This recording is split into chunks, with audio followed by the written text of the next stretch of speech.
யோபு 11:13 நீர் உம்முடைய இருதயத்தை ஆயத்தப்படுத்தி உம்முடைய கைகளை அவருக்கு நேராக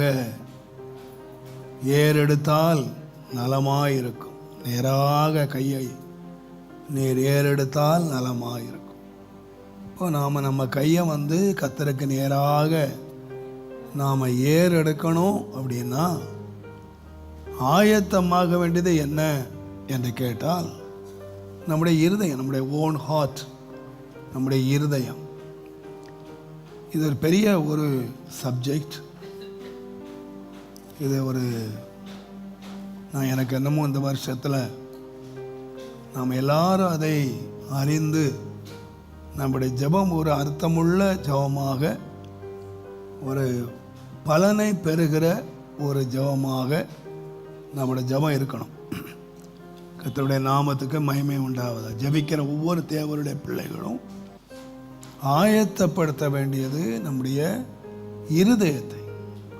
நம்முடைய இருதயம் நம்மை குற்றவாளிகள் தீர்க்காமல் இருந்தால் நாம் ஆண்டவற்றை கேட்டுக்கொள்ளுக எதுவோ அதை நாம் பெற்றுக்கொள்ளுகிறோம் என்று நாம் வாசிக்கிறோம். நான் கடந்த நேற்றுக்கு முந்தின நாள் நான் உங்களுக்கு சொன்னேன், எஸ்ரா என்கிற ஒரு ஆசாரியன் தன் இருதயத்தை ஆயத்தம் பண்ணி வச்சிருந்தான் என்று நான் சொன்னேன். அவன் இருதயத்தை ஆயத்தம் பண்ணினதுனால அவனுக்கு கிடைத்த ஆசீர்வாதங்கள் எவ்வளோ பெரியவைகள் என்பதை நான் உங்களுக்கு சாதாரண ஒரு அடிமையாக இருந்த ஒரு ஆசாரியன் கர்த்தருடைய வேதத்தை, தன்னுடைய இருதயத்தை அவன் ஆயத்தப்படுத்தி வைத்திருந்ததுனால உயர் பதவிகள், அதிகாரங்கள், அநேக காரியங்களை அவன் ஆண்டவரிடத்தில் பெற்றுக்கொண்டான் என்பதை நீங்கள் மறந்துவிடக்கூடாது. இந்த எஸ்ராவையே நீ கவனிச்சிங்கன்னா அவன் தன் இருதயத்தை ஆயத்தப்படுத்தினான் என்று சொல்லுகிற அந்த வார்த்தையில் நீங்கள் எஸ்ராவின் புஸ்தகம் 7ஆம் அதிகாரத்தை நாம் வாசிப்போமானால், எஸ்ரா 7ஆம் அதிகாரம் தயவு செய்து 6வது வசனத்தை நீங்கள் வாசித்தீங்கன்னா, இந்த எஸ்ரா இஸ்ரவேலின் தேவனாகிய கர்த்தர் அருளிய மோசேயின் நியாய பிரமாணத்தில் தேறின வேதபாரகனாய் இருந்தான். அவனுடைய தேவனாகிய கர்த்தருடைய கரம் அவன் மேல் இருந்தது. நான் உங்களுக்கு அன்றைக்கு சொன்னேன், 7ஆம் அதிகாரம் 10ஆம் வசனத்தில் கர்த்தருடைய வேதத்தை ஆராயவும் அதன்படி செய்யவும் இஸ்ரவேலின் கட்டளைகளின் நீதி நியாயங்களை உபதேசிக்கவும் எஸ்ரா தன் இருதயத்தை ஆயத்தப்படுத்தியிருந்தான், பக்குவப்படுத்தியிருந்தான் என்று சொல்லுகிறது. ஆயத்தப்படுத்தியிருந்தான். அப்போ அவன் இருதயத்தை எதை வைத்து அவன் ஆயத்தப்படுத்தினான் என்று சொன்னால், வேத வசனத்தை வைத்து ஆயத்தப்படுத்த.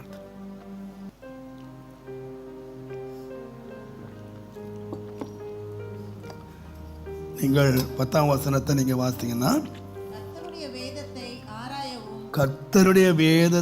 ஆராயவும் அதன்படி செய்யவும் இஸ்ரவேலிலே கட்டளைகளையும் நீதி நியாயங்களையும் உபதேசிக்கவும் எஸ்ரா தன் இருதயத்தை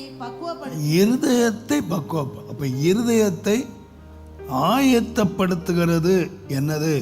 கர்த்தருக்கு முன்பாக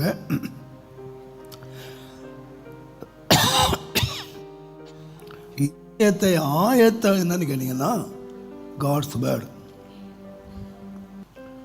கர்த்தருடைய வசனம் இல்லாம ஒரு மனுஷனுடைய இருதயம் ஆயத்தமாக முடியாது. அவனுடைய ஆசீர்வாதங்களுக்கெல்லாம் காரணம் என்னன்னு கேட்டீங்கன்னா வசனம். இந்த வசனத்தை வைத்து இருதயத்தை எப்படி மாற்றிட்டான்னு கேட்டிங்கன்னா ஒரு ஆயத்தமான இருதயமாக மாற்றிட்டான். நான் கடந்த வாரம் சொன்னது போல் ரொம்ப கேடான இருதயம், பொல்லாத இருதயம், தீட்டுப்படுத்துகிற இருதயம், இந்த இருதயத்தை பற்றி நிறைய சொல்லியிருக்கிறேன். இவ்வளோ ஒரு மோசமான ஒரு இருதயத்தை கர்த்தருக்கு முன்பாக ஆயத்தமாக்குற ஒரு இருதயத்தை தேவனுக்கு முன்பாக போய் நிற்பதற்கு தன்னை ஆயத்தமாக்கினதுக்கு அவன் எடுத்த வழிமுறை என்ன அப்படின்னு கேட்டிங்கன்னா கர்த்தருடைய வேதம். கர்த்தருடைய வேதம் சாதாரணமானதல்ல. அது ஒரு மனுஷனுடைய இருதயத்தை தேவனுக்கு முன்பதாக ஆயத்தமாக்கு. ஆகையினால்தான் வேத பிரமாணத்தை கேளாதபடி தன் செவியை அடைத்து கொள்ளுகிறவனுடைய ஜெபம் அருவருப்பானது. தேவன் அந்த ஜெபம் வேதம் இல்லாத ஒரு மனிதன் வாழ்க்கையிலே வசனம் இல்லாத ஒரு மனுஷன் ஜெபிக்க போவான்னா அவன் ஜெபம் அருவருப்பானது. அதை ஆண்டவர் கேட்க மாட்டார். ஆண்டவர் விரும்புகிற ஒரு ஜெபம் என்னன்னு கேட்டீங்கன்னா செவி கொடுக்கிறான், வேதத்துக்கு செவி கொடுக்கிறான். அந்த வேத வாக்கியங்களை கவனிக்கிற, அந்த வேத வசனத்தினால தன்னுடைய இருதயத்தை பக்குவப்படுத்துகிற அல்லது ஆயத்தப்படுத்துகிற ஒரு மனிதனுடைய வாழ்க்கை தான், ஜெபந்தான் ஆண்டவருக்கு பிரியம். அநேக வேளைகளில் அநேகரை மணிக்கணக்காக ஜெபம் பண்ண வைப்பான், நல்ல உபவாசம் பண்ண வைப்பான். ஆனால் அநேகர் தங்களுடைய வாழ்க்கையில் வேதத்தை வாசிக்கிறதையோ வேதத்தை கை கொள்றதையோ அவர்களுக்கு அவங்களுக்கு அவ்வளோ விருப்பம் இல்லை. ஆனால் ரொம்ப நேரம் ஜெபம் பண்ணுவாங்க, உபவாசம் பண்ணுவாங்க. ஜெபமும் வேதமும் நம்முடைய வாழ்க்கையில் இன்றியமையாத ஒன்று. இந்த வேதம் எதுக்குன்னு கேட்டிங்கன்னா நம்முடைய கைகளை கர்த்தருக்கு நேராக ஏறெடுப்பதற்கு, நம்முடைய இருதயத்தை ஆயத்தம் பண்ணுகிற ஒன்று தான் இந்த பைபிள், இந்த வேதம். நீங்கள் இதனுடைய விலையை நீங்கள் அறிய வேண்டும். கர்த்தருடைய பிள்ளைகளாகி நீங்கள் நிறைய பேர் வேதத்தினுடைய முக்கியத்தை அறியறதில்லை. நீங்கள் இந்த எஸ்ராவை பாருங்கள். நீங்கள் 7ஆம் அதிகாரத்தில் நியாய கர்த்தர் அருளிய இந்த எஸ்ரா இஸ்ரவேலின் தேவனாகிய கர்த்தர் அருளிய மோசேயின் நியாய பிரமாணத்திலே தேறின வேதபாரகனாய் இருந்தான். நீங்கள் 7ஆம் அதிகாரம் 11ஆம் வசனத்தை நீங்கள் வாசித்தீங்கன்னா, கர்த்தருடைய கற்பனைகளின் வார்த்தைகளிலும் அவர் இஸ்ரவேலுக்கு கொடுத்த கட்டளைகளிலும் படித்து தேறின வேதபாரகனாய் எஸ்ரா. நீங்கள் 7ஆம் அதிகாரம் 6ஆம் வசனத்தில் தேறின வேதபாரகன்னு எழுதியிருக்கு. 11ஆம் வசனத்தில் எப்படி தேறினான் என்று கேட்டால் இந்த பிரமாணத்தை படித்து தேறி, காப்பி அடிச்சு தேரல, மற்றவங்க சொன்னதை கேட்டுட்டு தேரல, அவன் படித்தான். வேதத்தை அவன் படித்து அதை ஆராய்ந்து பார்த்து. அப்போ நினைக்கிறேன், ஒருவன் ஆராய்ச்சி பண்ண வேண்டுமானால் முதலாவது என்ன செய்யணும் கேட்டீங்கன்னா படிக்கணும். நீங்கள் வேதத்தை நீங்கள் படிக்கிற வேளையில் நீங்கள் யாராக நீங்கள் மாறுவீங்க என்று சொன்னால், நீங்கள் தேறினவர்களாக அந்த வேதத்தை படித்த வேதத்தை நீங்கள் ஆராய்ந்து பார்த்து நீங்கள் அதை கை கொண்டு வருவீர்களானால் நீங்கள் யாராக மாறிடுவீங்கன்னு கேட்டிங்கன்னா, கர்த்தருக்கு முன்பாக உங்கள் கைகளை விரிக்கிற ஆயத்தமான ஒரு கூட்டமாக. உங்கள் கை விரித்தல் வீணாக இருக்காது. இங்கே கை விரித்தல் பலனற்று போகாது. உங்கள் கையை விரித்தல் வல்லமை உள்ளதாக இருக்கும். இப்போ நான் சொல்லுவேன், எஸ்ராட்ட போய் கேளுங்க, எஸ்ரா நீங்கள் எப்படி தேறினீங்க அப்படின்னு கேட்டால், நான் வேதத்தை நல்லா படித்தேன், படித்து தேறின வேத பாரகன். தேவனுடைய நாமத்துக்கு மகிமை உண்டாவதா. இப்போ நினைக்கிறேன், கர்த்தருடைய பிள்ளைகளாகிய நீங்கள் இந்த வேதத்தை நீங்கள் எவ்வளவு படிக்கிறீங்க, நீங்கள் வேதத்தை எவ்வளவு வாசிக்கிறீங்க.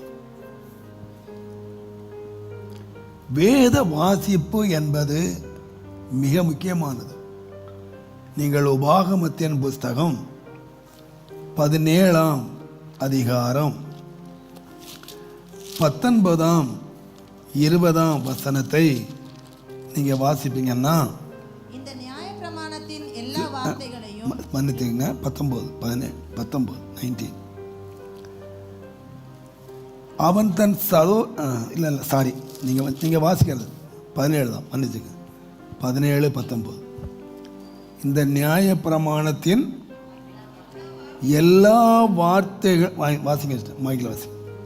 இந்த நியாயப்பிரமாணத்தின் எல்லா வார்த்தைகளையும் இந்த கட்டளைகளையும் கைக்கொண்டு இவைகளின்படி செய்வதற்காக தன் தேவனாகிய கர்த்தருக்கு பயந்திருக்கும்படி கற்றுக்கொள்ளும் பொருட்டு அவன் லேவியராகிய ஆசாரியரிடத்தில் இருக்கிற நியாயப்பிரமாண நூலை பார்த்து தனக்காக ஒரு பிரதியை எழுதி தன்னிடத்தில் வைத்துக்கொண்டு, தனக்காக ஒரு பிரதியை எழுதி, தனக்காக ஒரு பிரதி இருக்கணும்.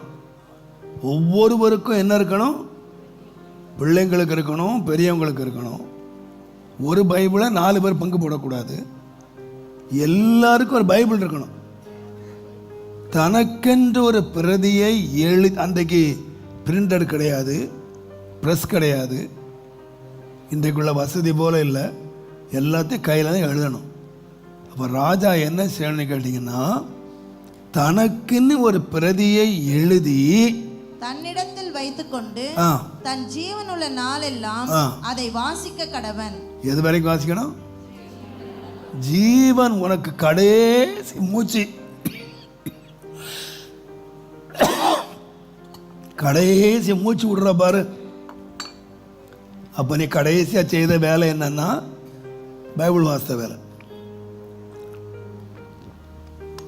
கடைசி வரைக்கும் உன் உடம்புல ஜீவன் இருக்கிற வரைக்கும் நீ என்ன வாசிக்கணும்னா வேதத்தை வாசிக்கணும். இது எதுக்காக நீ பாருங்க, அங்க வாசிங்க. இப்படி செய்வதனால் தானும் தன் குமாரரும் இஸ்ரவேலின் நடுவே தங்கள் ராஜ்யத்திலே நீடித்து வாழுவார்கள். நீடித்து வாழுவார்கள். இப்படி செய்தியன்னா நீயும் உன் பிள்ளைகளும் நீடித்து வாழுவார்கள். அப்போ நீண்ட நாள் வாழ்றதுக்கு நல்ல ஒரு தங்க பஸ்மம் இருக்கு. என்னது?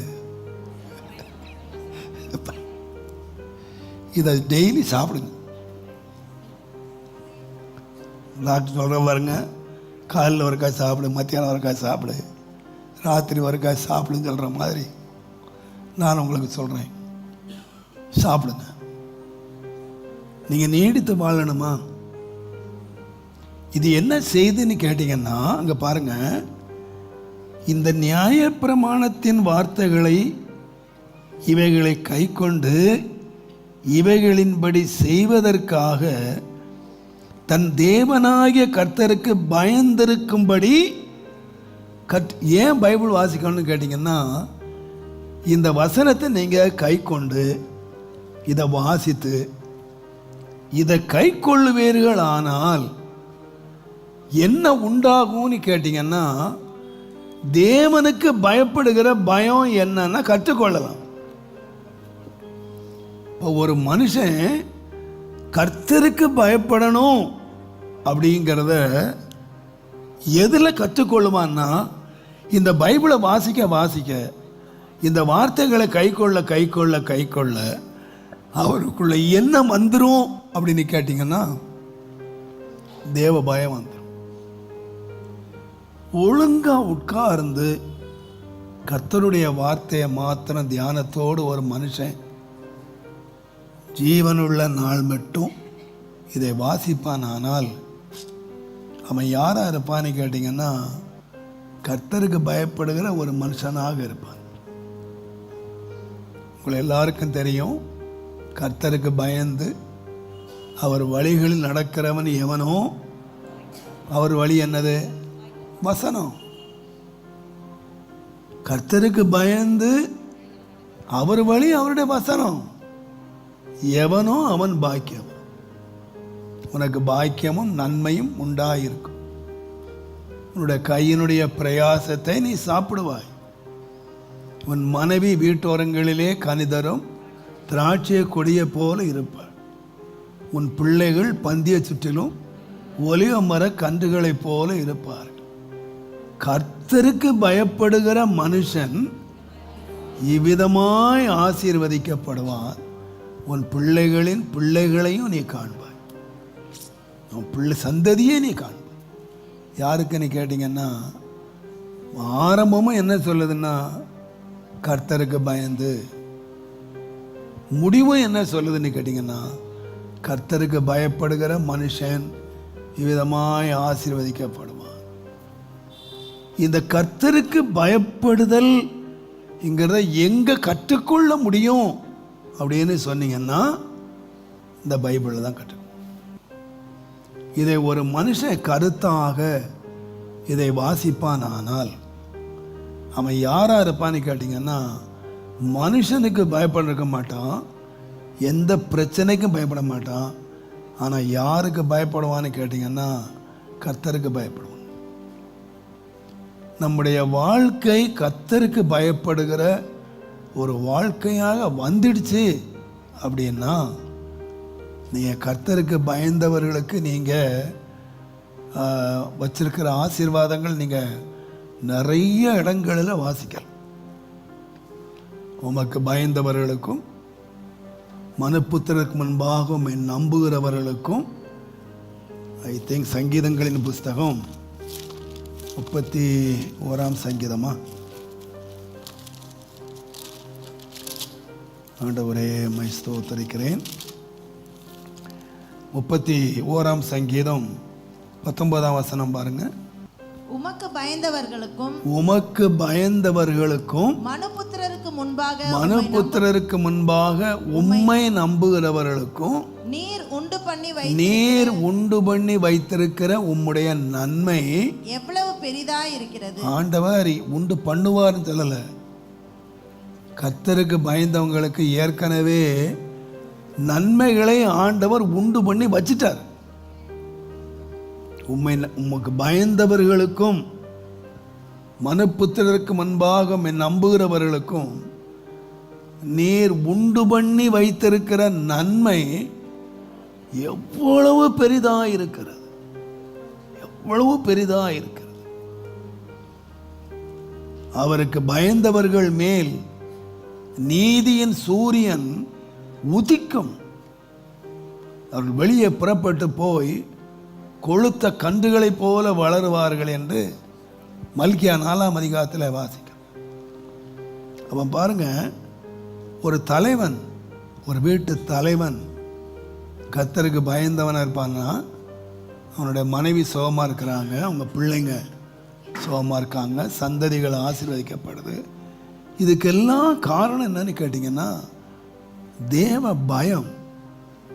அப்போ இங்கே ஆண்டவர் சொல்கிறாரு, நீ ஜீவன் உள்ள நாளெல்லாம் இந்த வேதத்தை நீ வாசிப்பாயானால் நீயும் உன்னுடைய சந்ததியும் நீடித்த நாட்களாக நீங்கள் நினைச்சிருப்பாப்பா. இப்போ நான் சொல்கிறேன் உங்களுக்கு, வேதம் எப்போ வாசிக்கணும்னு கேட்டிங்கன்னா ஜீவன் உள்ள வரைக்கும் வாசிக்கணும். ஒவ்வொரு நாளும் வேதம் வாசிக்கணும்.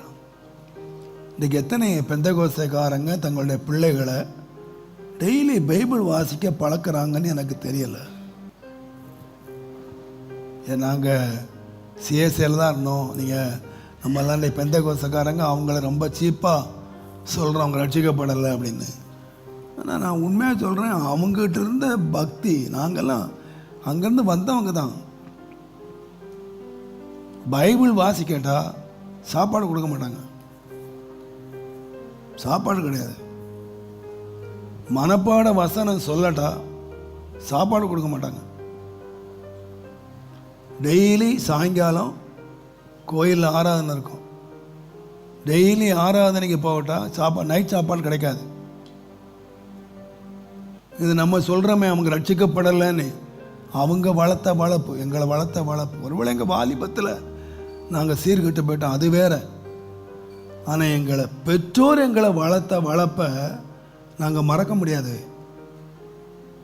அதுக்காக நாம் வாங்கின அடி, பைபிள் வாசிக்காததுக்காக வாங்கின அடி, பைபிள் வாசிக்காதனால சாப்பிடாம இருந்தது, எங்களை அப்படி வளர்த்தாங்க சின்ன வயசில். அவங்க வேதத்தின் மேலே அவ்வளவு வைராக்கியமாக இருந்தாங்க. பிள்ளைங்க வேதம் வாசிக்கணும், டெய்லி இந்த போர்ஷன் வாசிக்கணும், டெய்லி மனப்பாடம் பண்ணணும், வசனம் மனப்பாடம் பண்ணணும். இப்போ நாம் இன்றைக்கி பெந்தேகோஸ்தேக்காரங்க பிள்ளைங்க டாக்டர் ஆகிறதுக்கு 4 மணிக்கு எழுப்பி போடா போய் படிச்சுட்டு வாடா, போய் படிக்க போடா, அவனை படிப்பிலே கவனம் செலுத்துறமே தவிர, எத்தனை பெற்றோர் தங்களுடைய பிள்ளைகள் வேதத்தை படிக்கணும். 2.5 வயசில் பிள்ளைங்களை நீங்கள் வந்து பேர் என்ன ப்ரீகேஜுக்கு அனுப்புகிறீங்க. ஆனால் 5 வயசு பிள்ளைய சண்டே ஸ்கூலுக்கு அனுப்பாமல் உங்கள் பக்கத்தில் உட்கார வச்சுருக்கிறீங்க. அங்கே சண்டே ஸ்கூல் நடக்கு, 6 உங்கள் கூட வச்சுட்டு விளையாடிக்கிட்டு உட்காந்துருக்குறீங்க. ஆனால் 2.5 வயசு பிள்ளை எங்கே கொண்டு வைக்கிறீங்க? ப்ரீகேஜ். அவன் இங்கிலீஷ் படிக்கணும், அவன் டாக்டர் ஆகணும், அவன் இன்ஜினியர் ஆகணும், உங்கள் லக்கு அதில் இருக்கு. ஆனால் உங்கள் 5 வயசு பிள்ளை உங்கள் பக்கத்தில் உட்கார வச்சுருக்கீங்களே, டேய் சண்டே ஸ்கூலுக்கு போடா, மனப்பாடம் பண்ணுறா, ஞாயிற்றுக்கிழமை சாயங்காலம் பாத்தியார் சண்டே ஸ்கூலுக்கு கொடுத்தாருல, வசனம் கொடுத்தாருல, ஹோம் ஒர்க் எழுதுனியான்னு கேட்குற நீங்கள், எத்தனை பெற்றோர் உங்கள் பிள்ளைங்க வசனம் மனப்பாடம் பண்ணிச்சான்னு கேட்குறீங்க? சண்டே ஸ்கூல் டீச்சரை கேட்டு பாருங்க. விசுவாசிங்க பிள்ளைங்க தான் மனப்பாடம் பண்ணுறதில்ல, இந்து பிள்ளைங்க வருது அது மனப்பாடம் பண்ணிட்டு வருது. விசுவாசி பிள்ளைங்க தான் மனப்பாடம் பண்ணுறதில்ல. இப்போ நாம் அதில் வந்து ரொம்ப எம்பசைஸ் பண்ணுறதில்ல, நம்ம முயற்சி எடுக்கிறதில்ல. ஆனால் உண்மையாக கழுங்க, நீடித்து வாழுவதற்கு ஆண்டோர் வைத்திருக்கிற ஒரு பெரிய பொக்கிஷம் இந்த வேதம். இதை நீங்கள் நாள்தோறும் என்ன செய்யணும்னா வாசிக்கணும். உங்கள் பிள்ளைங்களை வாசிக்க வையுங்க, அதுதான் மிக முக்கியம். உங்கள் பிள்ளைங்க வாசிக்க படிச்சுட்டாங்களா, வாசிக்கிற அளவுக்கு வந்துட்டாங்களா, அவங்கள முதலாவது வாசிக்க வேண்டிய கொடுக்க வேண்டியது தயவு செய்து வேதம். அவனுக்குன்னு ஒரு வேதத்தை வாங்கி கொடுங்க. நீங்கள் ஒரு வேதத்தை வச்சுருங்க. ஒரு வீட்டில் 10 பேர் இருப்பீங்களா, 10 பேருக்கு 10 பைபிள் வச்சுருங்க. உங்கள் வீட்டுக்கு வர்ற விருந்தாளிக்கும் வாங்கி வைங்க. பைபிள் ரொம்ப முக்கியம், பைபிள் ரொம்ப முக்கியம். நீங்கள் என் வீட்டுக்கு வந்தீங்கன்னா ஒவ்வொரு அறையிலையும் எனக்கு பைபிள் இருக்கும். ஜப அறையில் ஒரு பைபிள் வச்சுருக்கேன், என்னோடய ரீடிங் ரூமில் ஒரு பைபிள் வச்சுருக்கேன், என் பிரசங்கத்துக்கு நான் ஒரு பைபிள் வச்சுருக்கேன். என்கிட்ட எடுத்திங்கன்னா எனக்குன்னு ஒரு 6 பைபிள் இருக்குது, தமிழ் பைபிள் 6 பைபிள் வச்சுருக்கேன். அதில் இதுலேயும் தேடி இந்த நோட்ஸ் எடுத்து இந்த வருஷம் இதை வாசித்தேன், இதில் நோட் எடுத்து போய் தேடி வாசிப்பேன். 6 பைபிள் வச்சுருக்கேன். இங்கிலீஷ் பைபிள் வேறு வச்சுருக்கேன். தெரியுதோ தெரியலையோ ட்ரை பண்ணுவோமா கொஞ்சம் இங்கிலீஷை. எனக்கு சந்தேகம் தமிழ் சந்தேகமாக இருந்தால் அந்த இங்கிலீஷ் பைபிள் எடுத்து அந்த வார்த்தை என்ன போட்டிருக்குன்னு எடுத்து ஒரு டிக்ஷனரி வாங்கி வச்சுருக்கேன். அதை எடுத்து உட்காந்து அதை டிக்ஷனரியை பார்த்து இதுக்கு என்ன அர்த்தம், இதுக்கு வேறு அர்த்தம் எனக்கு புரியலையா கேப்ரியலை கூப்பிட்டு கேட்பேன். இல்லைன்னா என் மனைவி படித்தவங்க அவங்கள லிஸ்ட் கொடுத்து இதுக்கு அர்த்தம் எழுதிட்டுவான்னு கேட்பேன். கொஞ்சம் சமயம் எடுத்து அதை வாசிங்க. நீங்கள் வாசித்தீங்கன்னா நீங்கள் யார் ஆயிடுவீங்கன்னா கர்த்தருக்கு பயப்படுறவங்களாக மாறிடுவீங்க. நீங்கள் அதனால தான் பாருங்கள், தீமோத்தேயு என்று சொல்லுகிறவன் ஒரு இளம் ஊழியக்காரன். அந்த ஊழியக்காரனுக்கு அப்போஸ்தலன் ஆகிய பவுல் எழுதும்போது, நீங்கள் வாசிங்கன்னு சொன்னால் உங்களுக்கு வழங்காது. இன்றைக்கு நான் வாசித்தலை குறித்தே கொஞ்சம் உங்களுக்கு நீங்கள் எப்படி பைபிள் வாசிக்கணும்னு சொல்கிறத நான் விளக்கமாக சொல்கிறேன். நீங்கள் ஃபாலோ பண்ணி பாருங்கள், உங்களுக்கு ஆசீர்வாதமாக இருக்கும். 1 தீமோத்தேயு 4ஆம் அதிகாரம் 13ஆம் வசனத்தை பாருங்கள். நான் வரும் அளவும் வாசிக்கிறதிலும் புத்தி சொல்லுகிறதிலும் உபதேசிக்கிறதிலும் ஜாக்கிரதையாயிரு. நான் வரும் அளவிலும், முதலாவது எது ஜாக்கிரதையாரு? வாசிக்கிறது ஜாக்கிரதை. உபதேசம் பண்றதுல இல்லை, வாசிக்கிறதுல ஜாக்கிரதை.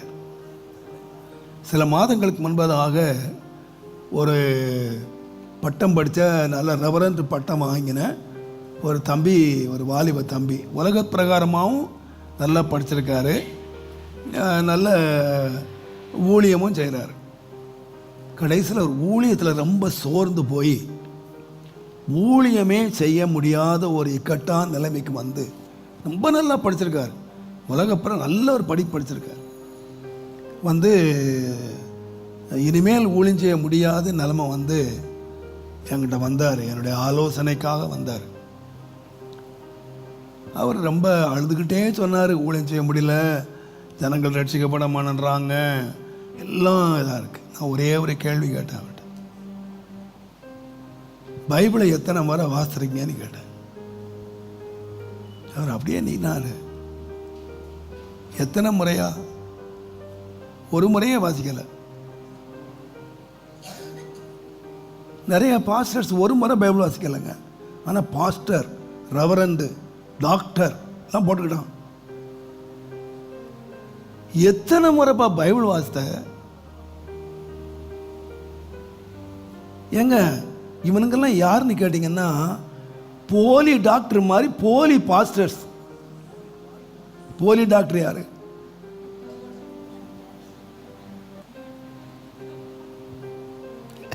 ஊசி போட தெரியாதவனா? யாரோ ஒரு டாக்டர் இருந்திருப்பான். அந்த டாக்டர் எந்த ஊசிலாம் கொடுக்குறாரு, எந்த மருந்தெல்லாம் கொடுக்குறாரு. அந்த டாக்டர்கிட்ட உட்காந்து படித்தான். ஓ, ஜுரம் வந்தால் இந்த மாத்திரை கொடுக்கணும், வயிற்று வலி வந்தால் இந்த மாத்திரை கொடுக்கணும், தலைவலி வந்தால் இந்த ஊசி போடணும். இப்போ டாக்டர்கிட்ட 10 வருஷம் இருந்தான். இப்போ இவன் யாராயிட்டான்? எந்த கால செக்கப் வந்தால் இவன் யாரு? போலி கள்ள டாக்டர். அப்போ இந்த கள்ள போதகன், போலி போதகெல்லாம் யாருன்னு கேட்டிங்கன்னா பைபிள் வாசிக்காமலே பாஸ்டர் ஆகிட்டான். இதுதான் பெரிய பிரச்சனை. இவனே வாசிக்கிறது இல்லையே, அப்புறம் இவனை பின்பற்ற எப்படி வாசிப்பான்? இவன் எப்படி நடத்தியிருப்பான்? அதனால தான் தீமோத்தேயுக்கு சொல்கிறான், எப்பா நான் வர்ற வரைக்கும் நீ என்ன செய்யணும், நீ வாசி. ஒரு டாக்டர் யாரு போய் ஸ்கூலில் சேர்ந்து புஸ்தகம் படித்தாருங்க. நான் அடிக்கடி சொல்லுவேன், ஒரு என்ஜினியர் யார், ஒரு மீட்டிங் நான் போயிருந்தேன், ஈரோடுக்கு எங்கே போயிருந்தேன். நான் கேட்டேன், தம்பி இந்த என்ஜினியர்லாம் எழும்புங்கன்னு சொன்னேன். இதெல்லாம் ரொம்ப யோசித்தாங்க. நான் ஒன்றும் சொல்ல மாட்டேப்பா, இங்கே இருக்கிற என்ஜினியர்லாம் எழும்புங்கன்னு சொன்னேன். எழும்புனாங்க.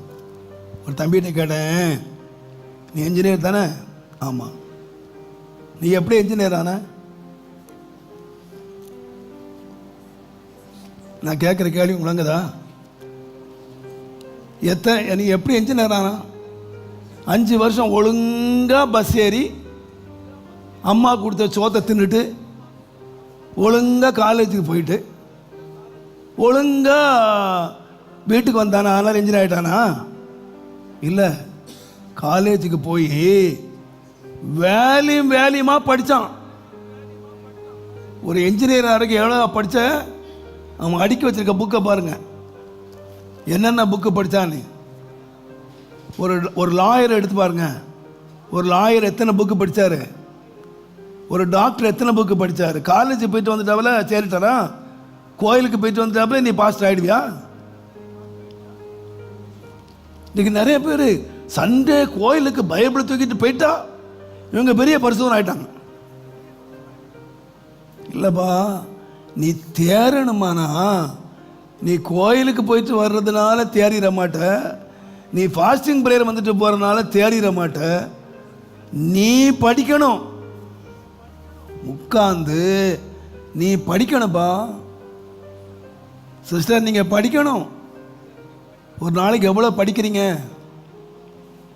எவ்வளோ மனப்பாடம் பண்ணுறீங்க? உங்கள் பிள்ளைங்களை படி இடிக்கிறீங்களா? நீங்கள் படிச்சிங்களா? அவன் படிக்காமல், பாஸ்டர் படிக்கவே மாட்டேன்றான் பாஸ்டர், நான் இவ்வளோ பீஸை கட்டி வச்சுட்டேன், இந்த நல்ல கால்ச்சி ஆத்துட்டேன், இந்த படுபாவி படிக்கவே மாட்டேன்றான், நீ படிச்சியா?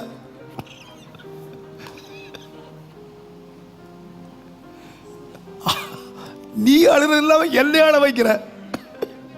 நீ சேர்ந்தாள் அவன் படிக்க மாட்டான், புத்தி சொல்லுது. புத்தி அவனுக்கு இல்லை சொல்றது, புத்தி உனக்கு தான் சொல்லணும். நீங்க வாசிக்கிறீங்களா?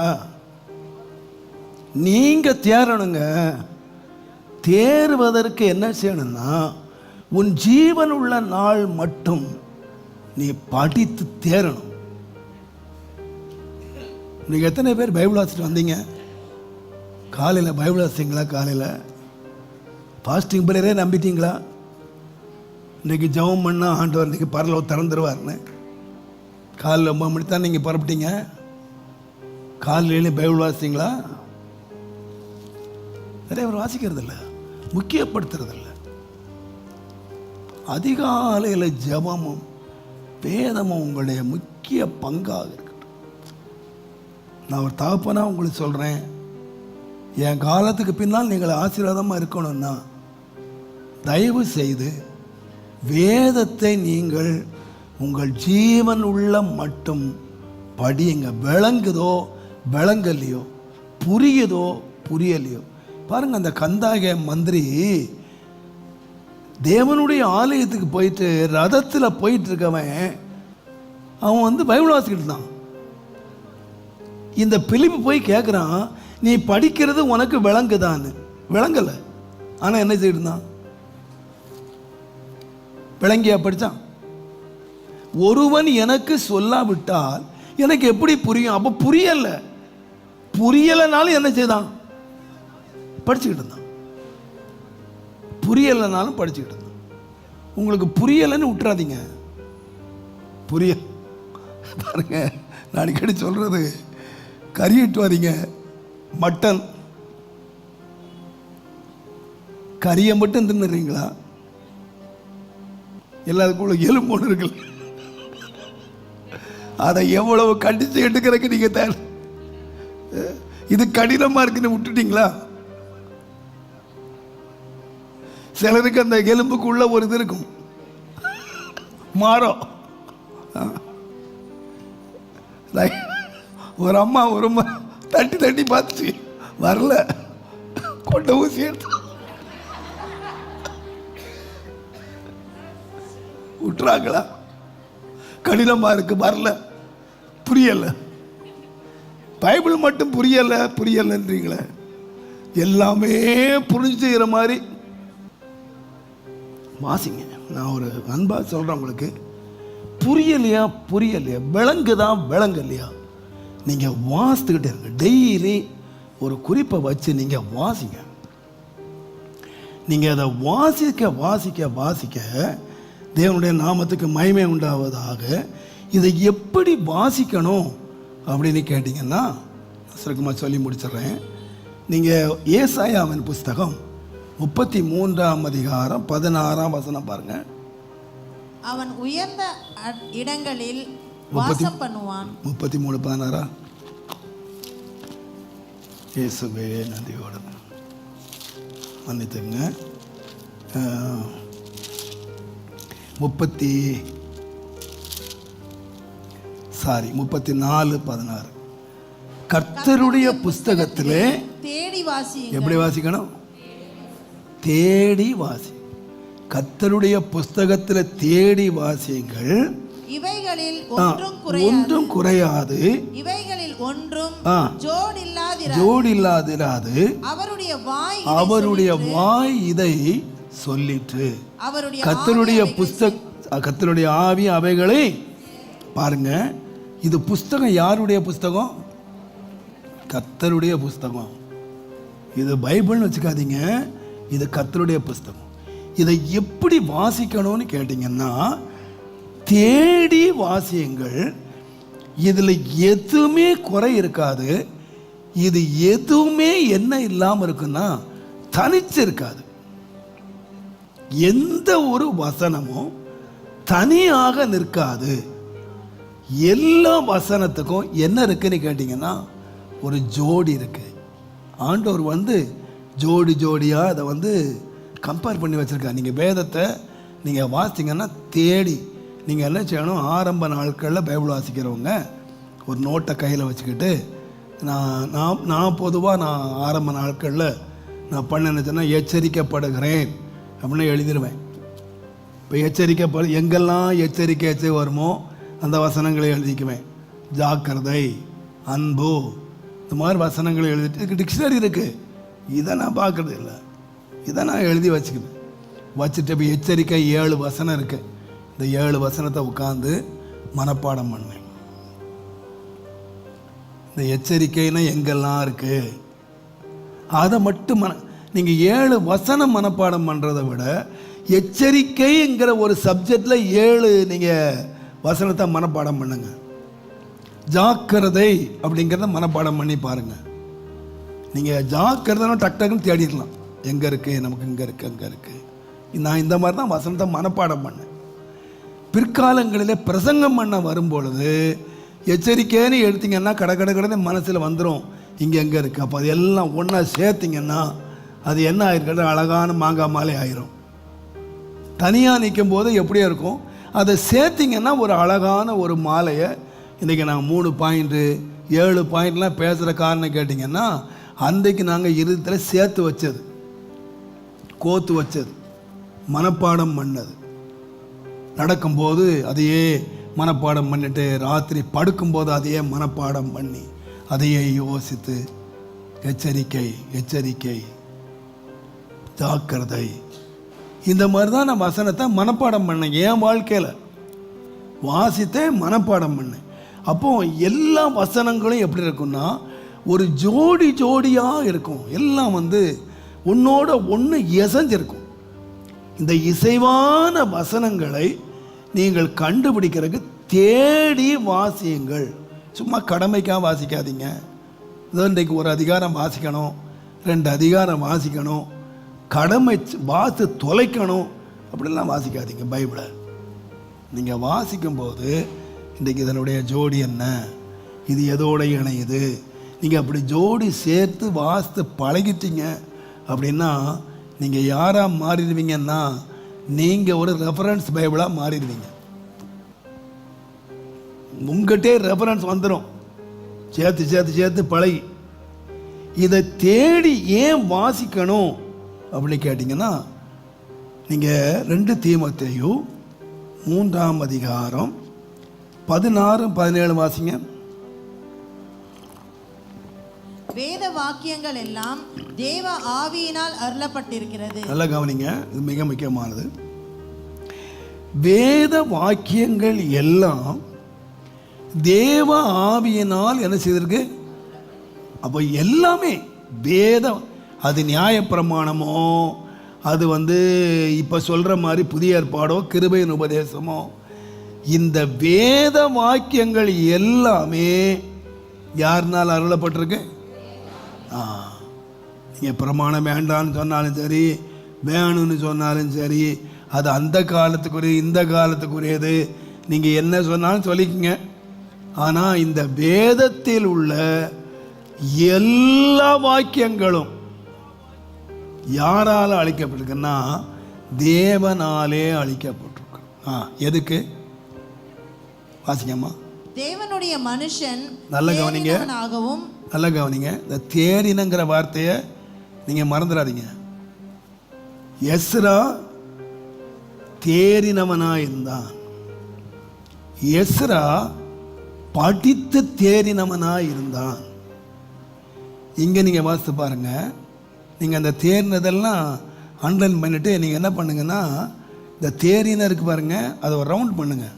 நான் செய்கிறது தேனை ரவுண்ட் பண்ணிவிட்டு இங்கே தேரின வாசித்தீங்க பாருங்கள், அதில் எழுதுங்க. இது அந்த தேர்னை எங்கே இருக்குது?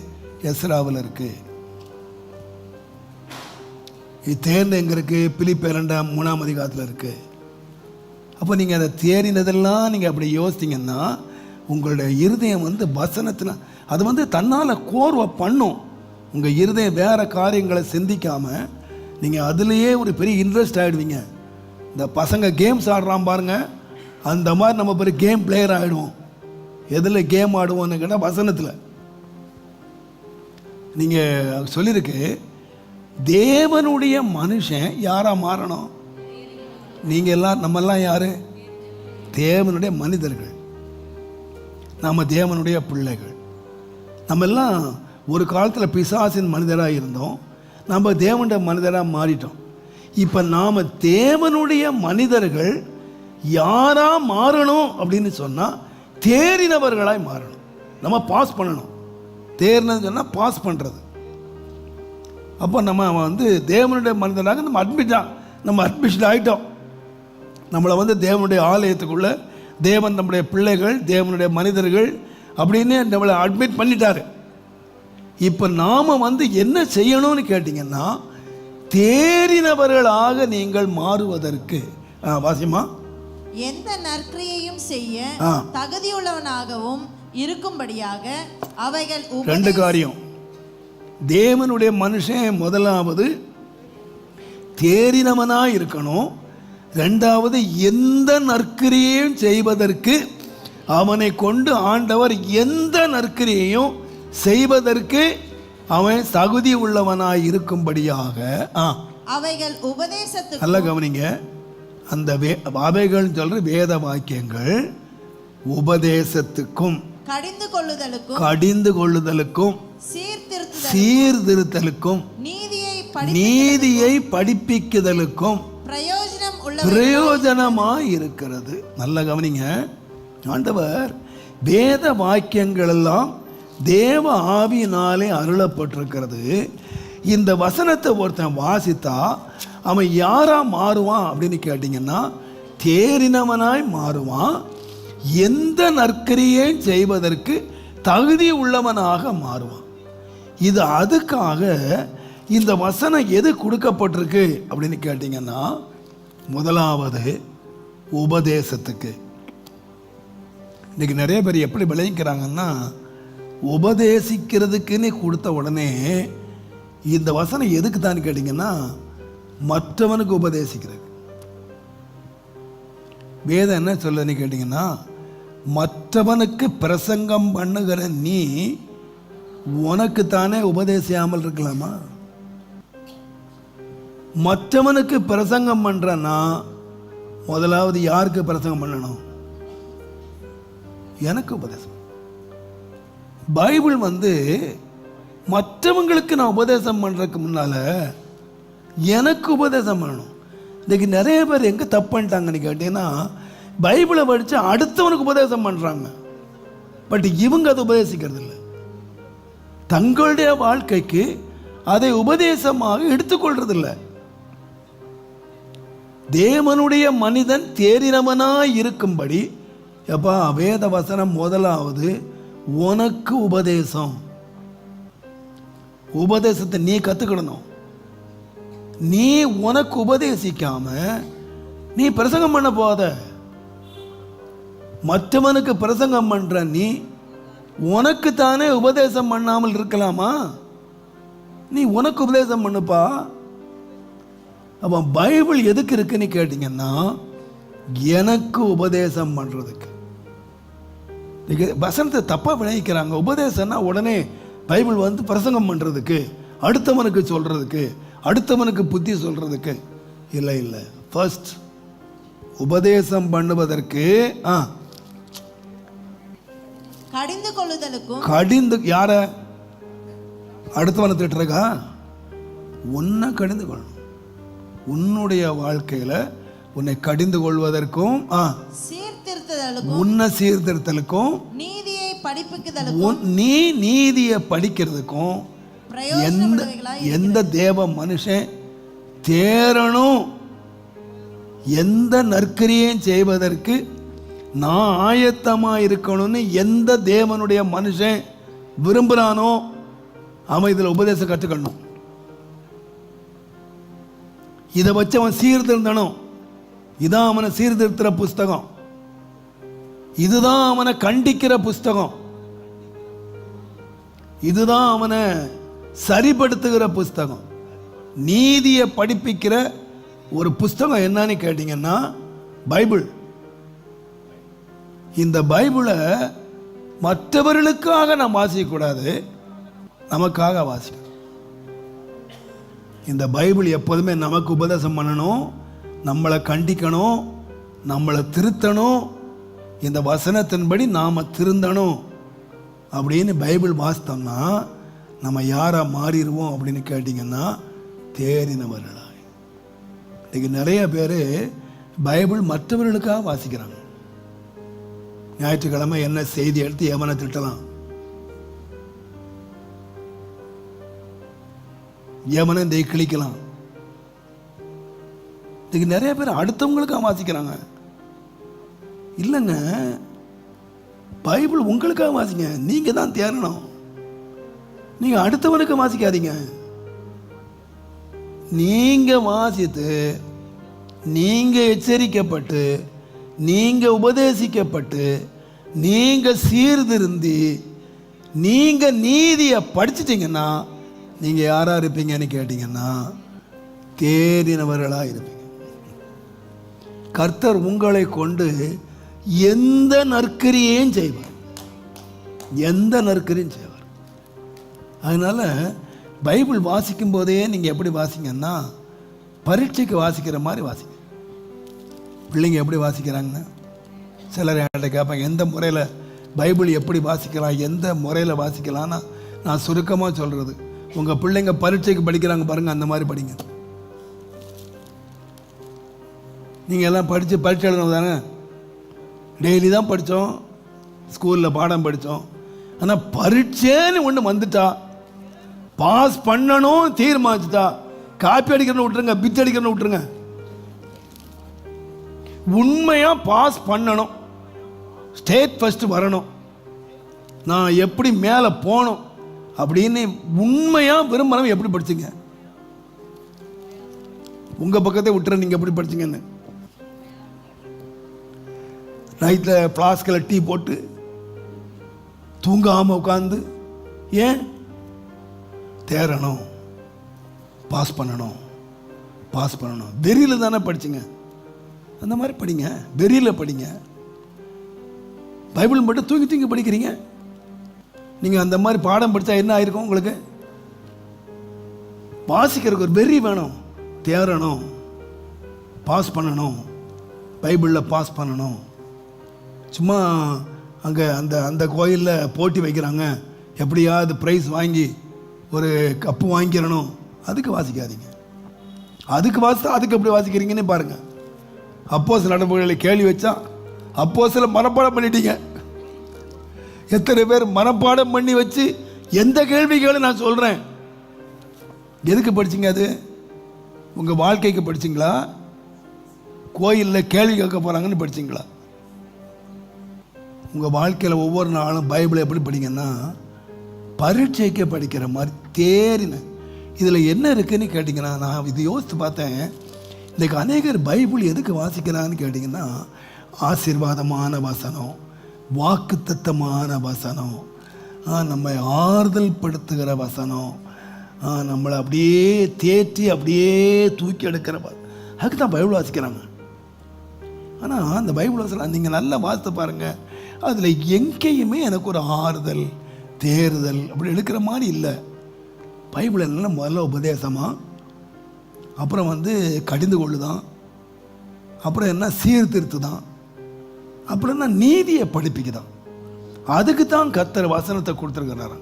அப்போ நீங்கள் வாசிக்கும்போது என்னை கடிஞ்சு கொள்கிற வசனம் இருக்கா,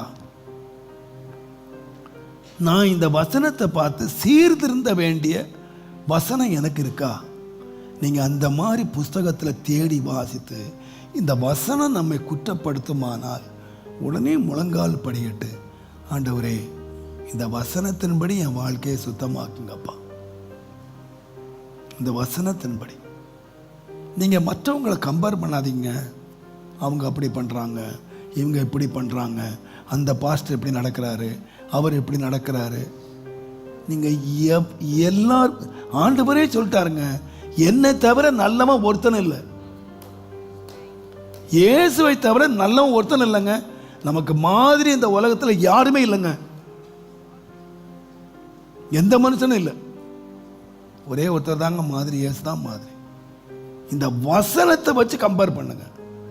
இந்த வசனத்தின்படி என் வாழ்க்கை இருக்குதா இல்லையா? முழங்கால் போடுங்க, ஆண்டவரே இந்த வசனத்தின்படி என்ன சுத்தம். அதனால தான் இயேசு சொன்னார், உம்முடைய சத்தியத்தினாலே பரிசுத்தமாக்கும், உம்முடைய வசனமே சத்தியம். அப்போ நீங்கள் வாசிக்கும் போதே நீங்கள் ஜோடி தேடி வாசிக்கணும். என்னை குற்றப்படுத்துகிற என்னை ஒரு சங்கீதக்காரன் சொல்வார், இந்த வசனத்தை பாருங்கள், 19ஆம் சங்கீதம் 7ஆம் வசனத்திலிருந்து நீங்கள் வாசிங்கன்னா, சங்கீதம் கர்த்தருடைய வேதம் குறைவற்றதும், கர்த்தருடைய வேதம் என்னது? குறையில்லாது, ஆத்துமாவை உயிர்ப்பிக்கிறதுமாய் இருக்கிறது. கர்த்தருடைய சாட்சி சத்தியமும், பேதையை ஞானி ஆக்கிறதுமாய் இருக்கிறது. கர்த்தருடைய நியாயங்கள் செம்மையும், இருதயத்தை சந்தோஷிப்பிக்கிறதுமாய் இருக்கிறது. கர்த்தருடைய கற்பனை தூய்மையும், கண்களை தெளிவிக்கிறதுமாய் இருக்கிறது. கர்த்தருக்கு பயப்படுகிற பயம் சுத்தமும், என்றைக்கும் நிலைக்கிறதுமாய் இருக்கிறது. கர்த்தருடைய நியாயங்கள் உண்மையும், அவைகள் அனைத்தும் நீதியுமாய் இருக்கிறது. அவைகள் பொன்னிலும் மிகுந்த பசும் பொன்னிலும் விரும்பப்படத்தக்கதும், தேனிலும் தேன்கூட்டிலும் இருந்து ஒழுகும் தெளித்தேனிலும் மதுரமுள்ளதுமாய் இருக்கிறது. இதுவரைக்கும் வாசிங்க பாருங்க, ரொம்ப நல்லா இருக்கு. ஆனா இந்த வசனம் என்ன செய்தான் பாருங்க, அங்கே கர்த்தருடைய வேதம், கர்த்தருடைய சாட்சி, கர்த்தருடைய நியாயங்கள், கர்த்தருடைய கற்பனைகள், கர்த்தருக்கு பயப்படுகிற பயம், கர்த்தருடைய நியாயம், இவைகளெல்லாம் எப்படி இருக்குன்னா தெளி தேனை விட டேஸ்டாக இருக்கு.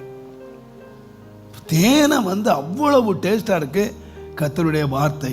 ஆனால் 11ஆம் வசனம் ரொம்ப முக்கியம். அவைகளால் நான் என்ன செய்யப்படும்போது அடியே எச்சரிக்கப்படுகிறேன். ஆசீர்வதிக்கப்படுகிறேனா எச்சரிக்கப்படுறேனா? கர்த்தருடைய வேதம், கர்த்தருடைய நியாயம், கர்த்தருடைய கட்டளை, கர்த்தருடைய சாட்சி, இதெல்லாம் ரொம்ப தேன் மாதிரி இருக்கு அப்படின்னு சொல்லிட்டு கீழே எழுதுறாரு, இவைகளால் உமது அடியே எச்சரிக்கப்படுகிறேன், எச்சரிக்கப்படுகிறேன். இவைகளை கை கொள்ளுவதினால் மிகுந்த பலன். எதை கை கொள்றதுனால? கரெக்டாக சொல்லுங்க பார்க்கலாம். எச்சரிக்கை. கர்த்தருடைய வேதம், கர்த்தருடைய நியாயம், கர்த்தருடைய சாட்சி, கர்த்தருடைய கற்பனை எல்லாம் என்ன கொடுக்குதுன்னு கேட்டீங்கன்னா வார்னிங். கர்த்தருடைய வார்த்தை உனக்கு எச்சரிக்கை கொடுக்குது. இந்த எச்சரிக்கையை கேட்டு இதை கை கொள்ளுவன், அந்த எச்சரிக்கையை கேட்டு ஒருத்த கை கொள்றான் பாருங்க, அவங்களுக்கு இது எப்படி இருக்குன்னு கேட்டீங்கன்னா மிகுந்த பலனை கொண்டு வருகிறது. அப்போ நான் நினைக்கிறேன், நீங்கள் பைபிளில் ஆசீர்வாதமான வசனங்களையே தேடாதீங்க. இன்னைக்கு நிறைய பேர் என்ன தேடுறாங்கன்னா ஆசீர்வாதமான வசனங்களை தேடுறாங்க, அதை கேட்கறதுக்கு விரும்புகிறாங்க. நமக்கு இன்றைக்கு பாஸ்டர் இன்றைக்கு ஆசீர்வாதமான பயப்படாதேன்னு சொல்லிட்டாரு, நான் ரொம்ப ஆசீர்வாதம் இல்லை. நீங்கள் உண்மையாக நீங்கள் தேடணுமானா நீங்கள் எந்த வசனத்தை விரும்பணும்னு கேட்டிங்கன்னா உங்களை எச்சரிக்கிற வசனம் இருக்கு பாருங்க, அவன் தான் உண்மையான நண்பன். முத்தமிடுறவன் இல்லை, உன்னை குற்றான அவன் தான் உண்மையான நண்பன். உன்னை நேசிக்கிறவன் யாருன்னு கேட்டீங்கன்னா உன் வாய்க்கு முத்தமிடுறவன் இல்லை, உன்னை குற்றான் பாருங்க, அவன் தான் உன்னை நேசிக்கிறவன், அவன் தான் உண்மையான நண்பன், அவன் தான் எச்சரிக்கிறவன். இந்த பைபிள் நமக்கு ரொம்ப ஒரு நேசிக்கிற புஸ்தகம்னு கேட்டிங்கன்னா இந்த பைபிளை மாதிரி நம்ம எச்சரிக்கிறது யாருமே கிடையாது. இன்னைக்கு நிறைய கர்த்தருடைய பிள்ளைகள் ஊழியர்கள் கூட பிரதர் இந்த மாதிரி எச்சரிக்கையெல்லாம் பண்ணுனா ஜனங்கள் ஓடிடுவாங்க. ஓடுறவன் என்றைக்கு ஓடுவான்? மடியில் பிடிச்சி கட்டிட்டாலும் உட்கார மாட்டான். ஓடுறவன் என்றைக்கும் ஓடுவான். உண்மையாக தேரணும், உண்மையாக கர்த்தருடைய ராஜ்யம் போகணும்னு விரும்புகிறவங்க ஆசீர்வாதமான வசனம் ஆட மாட்டாங்க, தங்களை எச்சரிக்கிற வசனத்தை ஆடுவாங்க. எச்சரிக்கை வசனத்தை ஆடுவாங்க. நீங்கள் பாருங்க, நீங்கள் இங்கேருந்து ஹைவே போங்க, காரில் ஹைவே போங்க, ரோடு ஹைவே. இந்த ஹைவேல நீங்கள் சைடில் பார்த்தீங்கன்னா எங்கேயுமே ஆசீர்வாதமான சிக்னல் வச்சிருக்காது. நீங்க எந்த சிக்னலை பாருங்க என்ன சொல்லும்? காஷன், நேரோ ரோடு, ஆக்சிடென்ட் பிளேஸ். ஒரு முக்கியமான ஒரு நேரோ டர்னிங், காஷன். நீங்க அந்த ரோட்ல நீங்க ஹைவேஸ்ல போனீங்கன்னா எல்லா போர்டுமே என்ன கொடுக்குதுன்னு கேட்டீங்கன்னா எச்சரிக்கை கொடுக்குது.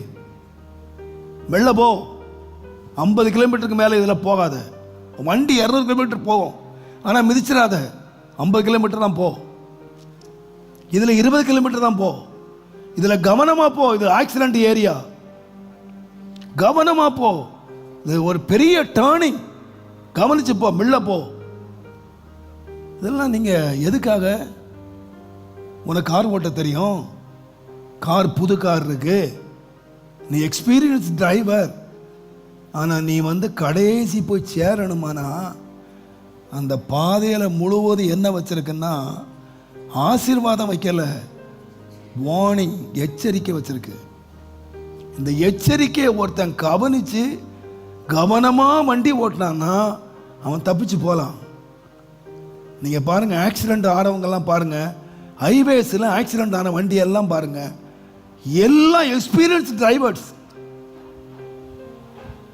அவங்க எத்தனையோ தடவை இந்த ரோட்டில் போய் பழகினவங்க. இவன் இந்த எச்சரிக்கை பார்க்கவே மாட்டான். அவனுக்கு தெரியும், மை எக்ஸ்பீரியன்ஸ், இதில் எத்தனை வாட்டி நான் போயிட்டு வந்திருக்கேன், எத்தனை வாட்டி நான் ஓட்டியிருக்கேன். அவன் எக்ஸ்பீரியன்ஸ்லேயே ஓட்டுவான். ஆனால் புதுசாக போகிறவன் போர்டை பார்த்து ஓட்டுவான், தப்பிச்சு வந்துடுவான். இதுதான் பெரிய ஆபத்து. இதுக்கு நிறைய விசுவாசிகள் கூட பைபிள் இப்படி தான் வாசிக்கிறாங்க. நமக்கு தெரியும் பைபிள், சிலர் மூடியே வச்சுட்டாங்க, அதெல்லாம் 10 முறை வாசித்தாச்சு போதும், தெரியும் எனக்கு எங்கே இருக்குது. இப்போ சங்கீதத்தில் இங்கே பாஸ்ட் சொல்கிறதுக்கு முன்னே நிறைய கேப்லெட் சொன்ன போல, பாஸ்ட் சொல்கிறதுக்கு முன்னால் எந்த ரூட்டில் போகுதுன்னு சொல்கிறதுக்கு இங்கே நிறைய வில்லர்கள் இருக்கிறீங்க. எனக்கு ரூட்டு போடுற ஆளுங்கெல்லாம் இருக்காங்க. பாஸ்டுக்கு பிரசங்கத்து ரூட்டு போடுற ஆளுங்கெல்லாம் இருக்கீங்க. ஆனால் ஒழுங்கா ரூட்டில் நீங்கள் போகல. நீங்கள் எங்களுக்கு ரூட்டு போட்டு எந்த பிரயோஜனம்? வசனத்தை படிச்சதுனால எல்லாருக்கும் தான் ரூட்டு தெரியுங்க. ரூட்டில் ஒழுங்காக போய் சேரணும்ல. அந்த பக்கம் ரூட்டு தெரியும்னு சொல்லி போய் முட்டிக்கிட்டுனா கவனமா. இது நீங்கள் நினைக்காதீங்க, விசுவாசிகளும் தயவுசெய்து தேருங்க. உங்களுக்கு நான் அன்பாக சொல்கிறேன், இந்த காலத்தில் வீடு வாங்கிறது எப்படி, காரு வாங்கிறது எப்படி, ஆசீர்வாதமாக வாழ்கிறது எப்படி, இதுக்கு வசனங்களை தேடி இதுக்கு ஒரு கிருபைன்னு ஒரு பேரை வச்சு, இதுக்கு ஒரு செழிப்பின் உபதேசன்னு பேர் வச்சு, இதுக்கு என்னமோ முலாம் பூசி. ஆனால் நான் வேத வசனத்தை அறிஞ்ச வரைக்கும் நீங்கள் தேரணுமா, நீங்கள் எந்த நற்கிரியை செய்ய ஆயத்தமாக இருக்கணுமா? நீங்கள் பைபிளில் ஆசீர்வாதம் நிறைய இருக்குங்க. ஆனால் நீங்கள் தேட வேண்டியது உங்கள் எச்சரிப்புக்கான வசனத்தை தேடுங்க. உங்களை எச்சரிக்கிறவங்களை தேடுங்க. அவங்க உங்களை நேசிக்கிறாங்க, அவங்க உங்களை அன்பு கூறுறாங்க. கர்த்தருடைய நாமத்துக்கு மகிமை. அதனால தான் பவுல் சொன்னார், 2 தீமோத்தேயு 4ஆம் அதிகாரம் 2ஆம் வசனத்தை நீங்கள் பார்த்தீங்கன்னா, 2 சமயம் வாய்த்தாலும் வாய்க்காவிட்டாலும் ஜாக்கிரதையாய் திருவசனத்தை பிரசங்கம் பண்ணு. எல்லா நீடிய சாந்தத்தோடும் உபதேசத்தோடும் கண்டனம் பண்ணி கடிந்து கொண்டு புத்தி சொல்லு. நல்லா கவனிச்சுங்க, எப்படி புத்தி சொல்லணுமா? எல்லா உபதேசத்தோடும் கண்டனம் பண்ணு, கடிந்து கொண்டு புத்தி சொல்லு. ஏனென்றால் அவர்கள் ஆரோக்கியமான உபதேசத்தை, இப்போ உபதேசம் பண்ணுன்னு சொல்லிட்டு அவர் சொல்றாரு. ஏனென்றால் ஆரோக்கியமான உபதேசத்தை பொறுக்க அப்ப ஆரோக்கியமான உபதேசம் என்னது? கடிந்து கொள்ளு. முந்திரவன் சொல்லியிருக்காரு, நீ கடிந்து கொண்டு உபதேசம் பண்ணி புத்தி சொல்லு, கண்டனம் பண்ணு. அப்போ ஆரோக்கியமான உபதேசன்றது கேட்டீங்கன்னா கடிந்து கொள்ளுகிறது, கண்டனம் பண்றது, எச்சரிக்கிறது, இதுதான் ஆரோக்கியமான உபதேசம். இந்த ஆரோக்கியமான உபதேசத்தை சிலர் பொறுக்க மனதில்லாமல், இது அவங்களுக்கு பொறுக்க முடியாது. இந்த ஆரோக்கியமான பொறுக்க மனதில்லாமல் செவி தினவு உள்ளவர்கள் ஆகி தங்கள் சுய இச்சைகளுக்கு ஏற்ற போதகர்களை தங்களுக்கு திரளாக நிறைய பேர் இருக்கிறான். நீ பண்ணுப்பா, கண்டனம் பண்ற நீ ஒருத்தன். ஆனா அவங்களுக்கு ஆரோக்கியம் இல்லாத உபதேசம் கொடுக்கறதுக்கு நிறைய பேர் இருக்காங்க. அவங்கள சேர்த்துக்கிட்டோம். சேர்த்து கொண்டு கட்டுக்கதைகளுக்கு சாய்ந்து போகிற காலம் வரும்ப்பா. அவங்க ஆரோக்கியம் இல்லாத உபதேசம் கொடுக்கிற மாத்திரம் இல்லை, கட்டுக்கதைகளுக்கு உபதேசம் கொடுக்குறாங்க. கதை பேசுறான். நீ கண்டனம் பண்ணுப்பா. அப்போ தேவனா மகிமை உண்டாவதாக. நீங்கள் வேதத்தை வாசிக்கும் போது, ஆண்டவரே இந்த வசனம் என்னை பரிசுத்தப்படுத்துறதுக்காக வாசிக்கிறேன், ஆசீர்வதிக்கிறதுக்கு ஆசீர்வாத வசனங்களை தேடாதீங்க. நீங்கள் பரிசுத்தம் பண்ண நீங்கள் தேர தேர உங்களுடைய கைகளை என்ன செய்வீங்கன்னா, கர்த்தருக்கு நேராக உங்கள் இருதயம் ஆயத்தமாக நீ கைகளை ஏறெடுத்தீங்கன்னு சொன்னால், நான் சொல்லுவேன், நீ கர்த்தர் மேலே மகிழ்ச்சியாக இருந்து உன்னை கையை ஏறெடுப்பாய். ஆனால் கர்த்தர் உன் ஜெபத்தை கேட்பாய். எஸ்ராவுடைய ஜெபத்தை கேட்டார். அவங்ககிட்ட பொண்ணு வெள்ளியும் கொடுத்தார், அவங்ககிட்ட அதிகாரத்தை கொடுத்தார், எத்தனையோ காரியங்கள் அவங்ககிட்ட கொடுத்ததுக்கு காரணம் அவன் யாராக மாறினான் என்று கேட்டால் அவன் ஒரு தேறினவனாக மாறினான். அன்பானவர்களாகி நான் உங்களுக்கு இங்கே மாத்திரம் அல்ல, தூரத்தில் எத்தனையோ 1000 பேர் கேட்டுக்கிட்டு இருக்கீங்க. எனக்கு ஆச்சரியமாக இருக்கிறது, இந்த வருஷம் பல ஆயிரக்கணக்கான மக்கள் நீங்கள் தூரத்தில் கேட்டுக்கிட்டு இருக்கிறீங்க. ஆர்க் டிவியில், லைஃப் டிவியில், நீங்கள் எத்தனையோ டிவி மூலமாக கேட்ட, அதெல்லாம் எத்தனை ஆயிரம் பேர் கேட்குறாங்க தெரியல. இந்த வருஷத்தில் இவ்வளவு ஆயிரக்கணக்கான மக்கள் ஒரு பக்கத்தில் தேசத்தில் ஆராதனைகளுக்கெல்லாம் ஒரு நெருக்கமும், சபையில் கூடி வர முடியாத ஒரு நெருக்கமான காலகட்டம் இருந்தாலும், ஆனால் எல்லா வருஷத்தை காட்டிலும் இந்த வருஷம்தான் அதிகமான மக்கள் இந்த உபவாச ஜெபத்தில் பங்கெடுக்கிறாங்க. நீங்கள் எந்த சபையில் இருங்க, யார் போதனை இருங்க, நீங்கள் எதுக்கு தலையை கொடுக்கணும் அப்படின்னு சொன்னால், நீதிமான் என்னை தயவாய் கூட்டட்டும், அது என் தலைக்கு எண்ணெய் மாதிரி இருக்கும், அபிஷேகம் மாதிரி இருக்கும் என்று சொல்லி நீங்கள் கண்டனம் பண்ணுறாங்களா, உங்களை கடிந்து கொள்கிறாங்களா, புத்தி சொல்கிறாங்களா, அதுதான் ஆரோக்கியமான உபதேசம் என்பதை நீங்கள் மறந்துவிடக்கூடாது. செவி தின உள்ளவர்களாக நீங்கள் மாறிவிடாதிருங்கள். உங்கள் சுய இச்சைக்கேற்ற போதகர்களை நீங்கள் தேடாதிருங்கள். ஏனென்றால் ஆண்டவர் சொன்னாரே, ஒரு வசனத்தை மட்டும் வாசிங்க, நான் முடிச்சிடறேன். மத்தேயு எழுதின சுவிசேஷம் தயவு செய்து 19ஆம் அதிகாரத்தை வாசிங்கன்னா 8ஆம் வசனம் வாசிங்க. அதற்கு அவர், உங்கள் மனைவிகளை தள்ளிவிடலாம் என்று உங்கள் இருதய கடினத்தின் நிமித்தம் மோசே உங்களுக்கு இடம் கொடுத்தார். ஆண்டவர் விவாகத்தை பற்றி சொல்றார். விவாகத்தில் தேவன் இணைத்ததை என்ன செய்யக்கூடாது, மனுஷன் பிரிக்கக்கூடாது. அவர்கள் கடைசி வரைக்கும் தன் தகப்பனின் தாயையும் விட்டு தன் மனைவியோடு இசைந்திருக்கணும் அப்படின்னு ஆண்டவர் சொல்றார். உடனே அவங்க கேட்குறாங்க, அப்படின்னா மோசே சொல்லியிருக்கேன். ஏன்னா அவங்களுக்கு மோசே தான் பெரியவர், இயேசுவ 2வது, அவங்களுக்கு மோசே தான் பெரியவர். அவன் மோசே சொல்லியிருக்கிறாரு, தள்ளுதற் சீட்டை கொடுத்து மனைவியை தள்ளி விடலாம் என்று மோசே சொல்லியிருக்கிறாரு. நீர் ஒரு புருஷனுக்கு ஒரு மனைவி தான் நீர் சொல்றீரு, ஆனால் மோசே சொல்லியிருக்கார் தள்ளி விடலாம் என்று சொல்லியிருக்கு. அப்போ ஏன் சொன்னாரு? அந்த வசனம் மறுபடியும் வாசிமா. அதற்கு அவர், உங்கள் மனைவியை தள்ளிவிடலாம் என்று உங்கள் இருதய கடினத்து நிமித்தம் மோசே உங்களுக்கு இடம் கொடுத்தார். ஆதி முதல் அப்படி இருக்கவில்லை. அப்படி இல்லை, வசனம் அப்படி இல்லப்பா. மனைவியை தள்ளி விடலாம் என்கிற வசனம் இல்லை. அப்ப இன்றைக்கு நிறைய பேர் என்ன பண்றாங்கன்னா, போதகரே என்ன பண்ண முடியுங்கன்னா, இவங்க மன கடினத்தை நிமித்தம் இவங்களுக்கு ஏற்ற மாதிரி வசனத்தை மாற்ற வேண்டியதா இருக்கு. ஆனா வசனம் தான். நியாயம் தீர்க்க போறது மோசே இல்லை.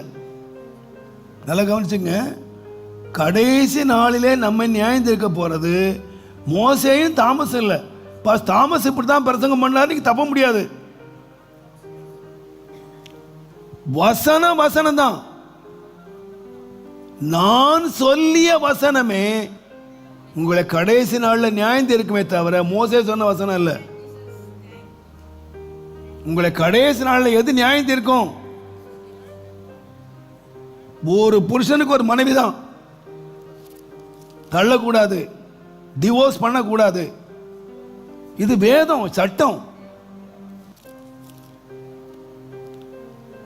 ஒரே ஒரு ரீசனுக்கு ஆண்டு அனுமதிச்சார். அப்போ அவங்க வேதம் அவ்வளவு தெளிதா. இதை ஒரு உதாரணமா நான் சொல்றேன். இன்னும் சிலர் இருக்காங்க, ஏப்பா இந்த தொந்தரவுலாம் வேணாம், கல்யாணமே பண்ணாதுங்க, இந்த பிரச்சனையே வேண்டாம். அவங்கள பற்றி பைபிள்ல பொய்யர்னு சொல்லியிருக்கு. பிரச்சனையே வேணாம், கல்யாணம் பண்ணாமல் இருக்கணும்னா பிரச்சனையே வேணாம், தூக்கு போட்டு செத்துறணும். அப்போதான் பிரச்சனையே இல்லாமல் இருக்கலாம். பிரச்சனை எல்லாத்தையும் இருக்குங்க. தேவனுடைய நாம வசனத்தை மாற்றக்கூடாதுங்க. நமக்கேற்ற மாதிரி வசனம் மாற்றுக்கிறது இல்லை, வசனத்துக்கு ஏற்ற விதமாக நாம மாறணும். அப்போ நம்ம யாராக மாறிடுவோம்னா தேறினவர்களாய் மாறிடுவோம்.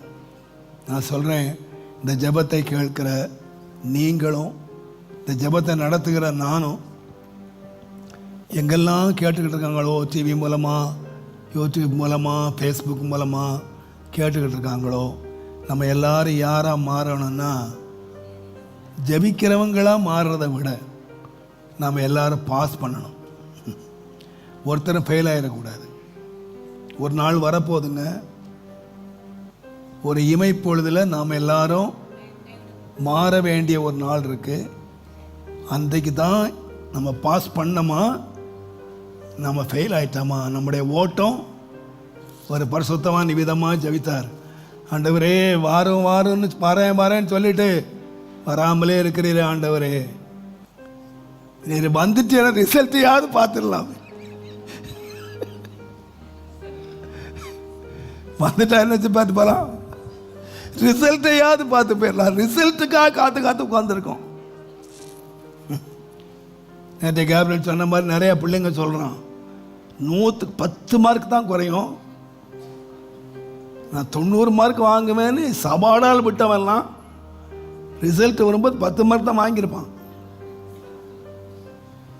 வேணுமான பேப்பரில் எழுதி வச்சிருப்பான், with God I am hero, without God I am zero.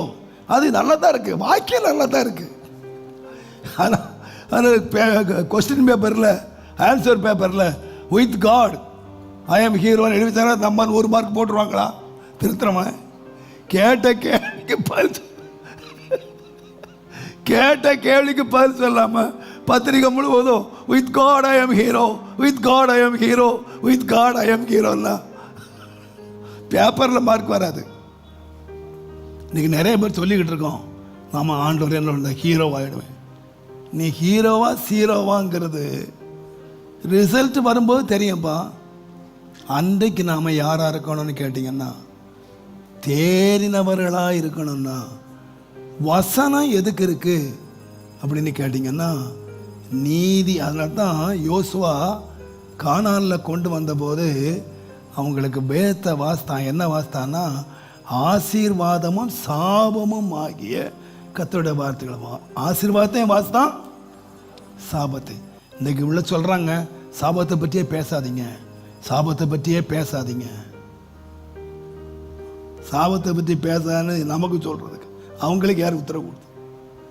நான் கர்த்தருடைய ஊழியக்காரன், இவங்களுக்கு நான் ஊழியம் செய்யலை. கர்த்தர் எந்த ரெண்டையும் வச்சிருக்கார். நீ கீழ்ப்படிந்தால் உனக்கு ஆசீர்வாதம், நீ கீழ்ப்படியாவிட்டா உனக்கு என்ன கிடைக்குங்கிறத இந்த உபவாச நாளில் பாருங்க.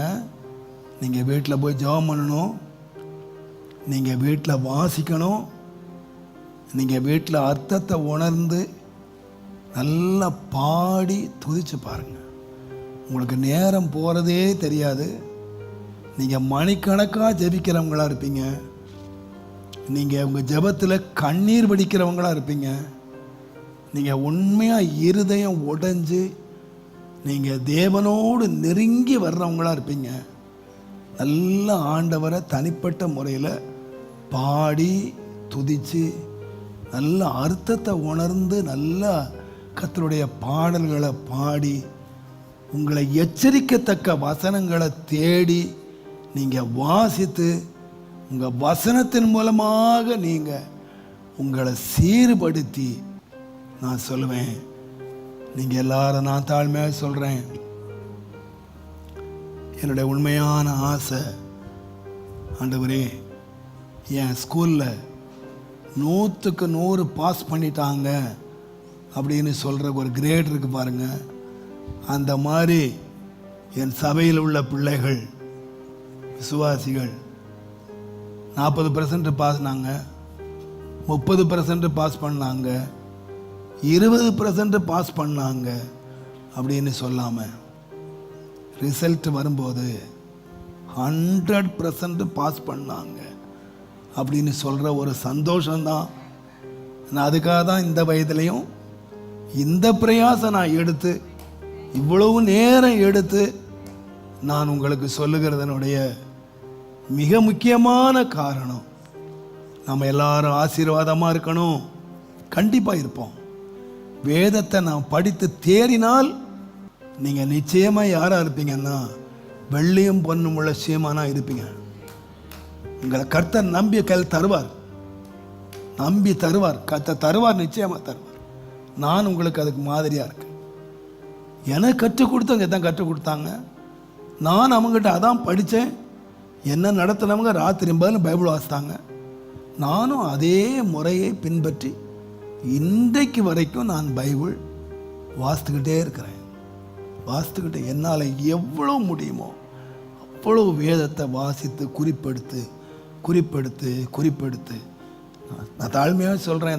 இந்த 47 வருஷத்தில் நான் ஒரு 5000 பிரசங்கத்துக்கு மேலே நான் பண்ணிட்டேன். நீங்கள் உட்காந்துருக்கிறீங்க, ஒவ்வொரு நாளும் நான் புது பிரசங்கத்தை பண்ணுறேன். எப்படி பண்ணுறேன்? நான் உட்காந்து நேரத்தை செலவு பண்ணுறேன், தேடுறேன், என்ன சீர்படுத்துகிறேன். பிரசங்கம் பண்ணுறதுக்கு முன்னாடி என்ன நான் சீர்படுத்துகிறேன், இதை நான் செய்தேனா, இதை நான் பின்பற்றினேனா.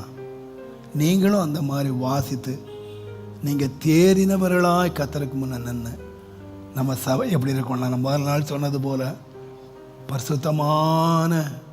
பரிசுத்தவான்கள் சபையாக ஒரு தேறின சபையாக இருக்கணும் அப்படிங்கிறது என்னுடைய மன வாஞ்சை, என்னுடைய விருப்பம்.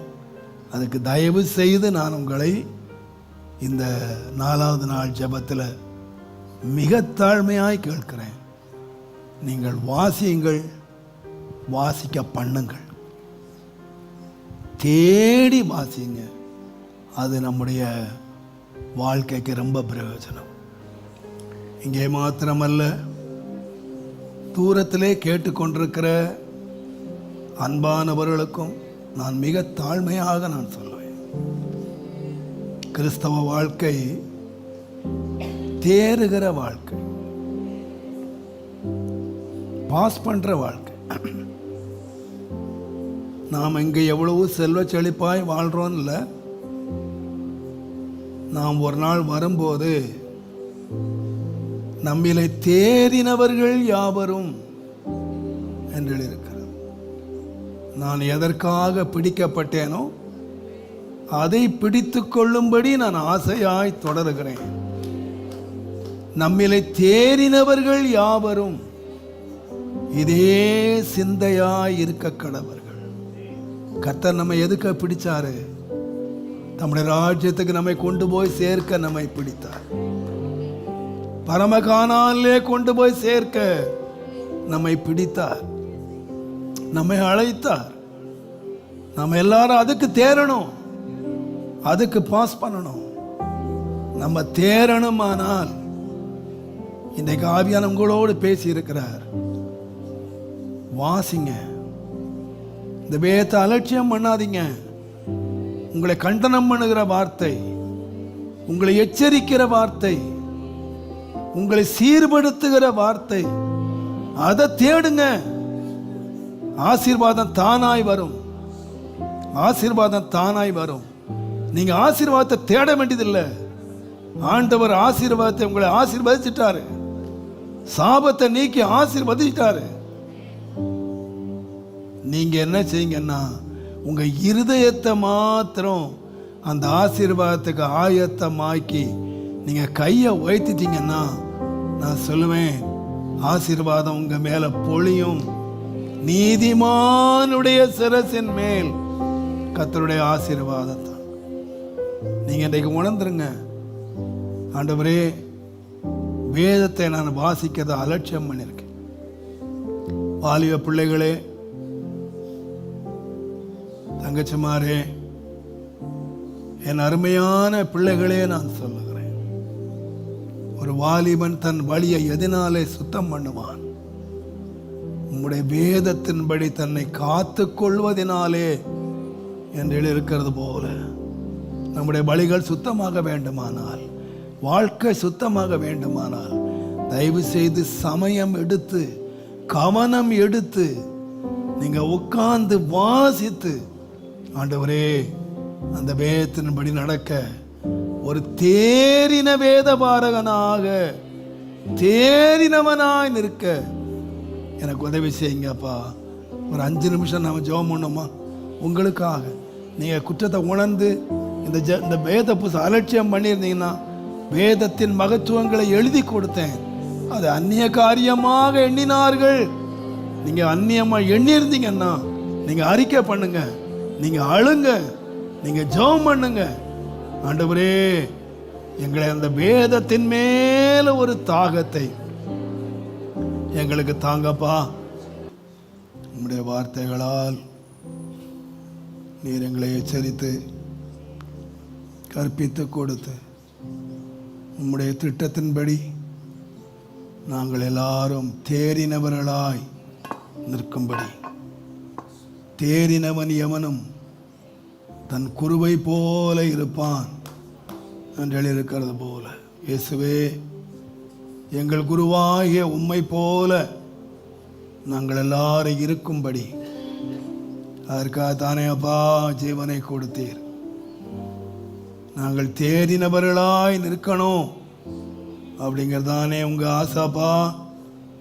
அந்த ஆசை நிறைவேற உங்களுடைய வேதத்தின் மகத்துவங்களுக்கு நாங்கள் எங்களை ஒப்பு கொடுத்து, அதில் சொல்லப்படுகிற எச்சரிக்கைகள், அதிலே சொல்லப்படுகிற கண்டனங்கள், சீர்திருத்தல்கள், உபதேசங்கள், இவைகளை நாங்கள் கற்றுக்கொண்டு அதற்கு எங்களை அர்ப்பணித்து உமக்கு முன்பாக நாங்கள் தேறினவர்களாய் நிற்பதற்கு ஆண்டவரே எங்களுக்கு உதவி செய்யும், எங்களை நடத்தும், எங்களை பாதுகாத்து கொள்ளும், உம்முடைய நாமத்தை மகிமைப்படுத்திக் கொள்ளும். கிருபை தாங்கட்டும். உம்முடைய நாமம் ஒன்றே மகிமைப்படுவதாக ஆசீர்வதியும். எங்களுடைய ஆலய கட்டுமான பணியையும் உம்முடைய கரத்திலே நாங்கள் வைக்கிறோம். இதுவரைக்கும் அதை நடத்தி கொண்டு வருகிறீர். அநேகருக்கு தாராளமாய் கொடுக்க பண்ணியிருக்கிறீர்.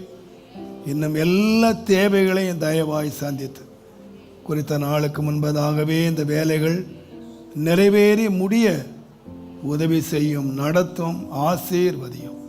இயேசுவின் நாமத்தில் பிதாவே, என் ஆத்துமாவே என் முழு உள்ளமே அவருடைய பரிசுத்த என் ஆத்துமாவே